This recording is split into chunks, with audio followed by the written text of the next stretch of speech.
Welcome back to new video. അപ്പോൾ ഇന്ന് നമ്മൾ ആടുജീവിതം കാണാൻ വേണ്ടിയിട്ട് പോവാണ്. ഇന്നലെ നമ്മൾ പോയി ടിക്കറ്റ് കിട്ടിയില്ല. അപ്പോൾ ഇന്നേക്കുള്ള ടിക്കറ്റൊക്കെ എടുത്തിട്ടുണ്ട്. അപ്പോൾ ഇന്നതാ ഞങ്ങൾ വീട്ടിൽ നിന്ന് ഇറങ്ങാണ്. 4 ആളും കൂടെ ഉണ്ട്. അവരെത്തിയിട്ട് കാണിക്കാം അല്ലേ? സെറ്റ് പോയി കാണാം.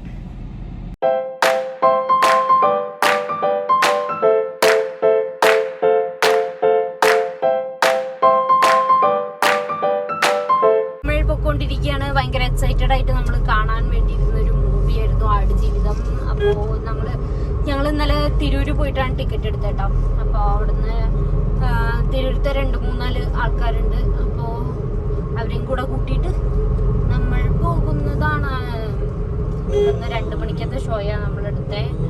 ഇപ്പോ 12:30 ആവാറായി. ഞങ്ങൾക്ക് അവരെ കൂട്ടണം. അപ്പോൾ നമുക്ക് മെല്ലെ പോയാലോ. ഫുഡ് അടിക്കണം. അതെ, ഫുഡ് കഴിച്ചിട്ടില്ല, ഫുഡ് കഴിക്കണം. അപ്പൊ നമുക്ക് മെല്ലെ വിടാം. ഫുഡ് കഴിക്കാം.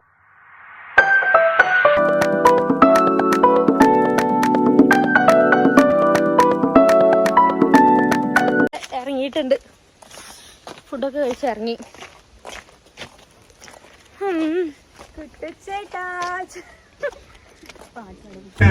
അങ്ങനെ ആടുജീവിതം ഇറങ്ങിയിട്ട് ഇന്ന് 3ാമത്തെ ദിവസം. നല്ല അഭിപ്രായമാണ് എല്ലാവരും പറഞ്ഞുകൊണ്ടിരിക്കുന്നത്. ഞങ്ങൾക്കും ഫിലിം വളരെയധികം ഇഷ്ടപ്പെട്ടു. ഭയങ്കര ഇമോഷണലായിട്ടുള്ളൊരു മൂവിയാണ്. അത്ര എനിക്ക് പറയാൻ പറ്റുന്നുള്ളൂ. അപ്പോൾ അതൊക്കെയാണ് വിശേഷങ്ങൾ കേട്ടോ. എങ്ങനെയുണ്ട് പടം? സജ്ജു കരഞ്ഞ എക്സ്പീരിയൻസ് എന്താടാ? നമ്മളെ അവോയ്ഡിങ് നമുക്ക് എടുക്കണ ഇഷ്ടമല്ലല്ലോ.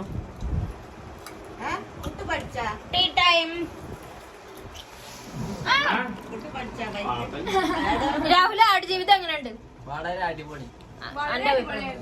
Super super super. ചോദിക്കുന്നോട് ആടുജീവിതം എങ്ങനെയുണ്ടായിരുന്നു? അമേസിംഗ്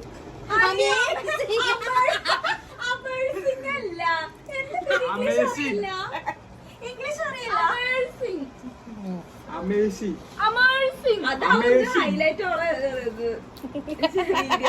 അപ്ഡേറ്റഡ് അല്ലല്ലേ മണ്ടന്മാരെ? അതല്ല, അത് അങ്ങനെയല്ലടോ. അമേസിംഗ് എന്നാണ്. അമേസിംഗ് എന്ന് പറയുന്നത് അമേസിംഗ് അല്ല.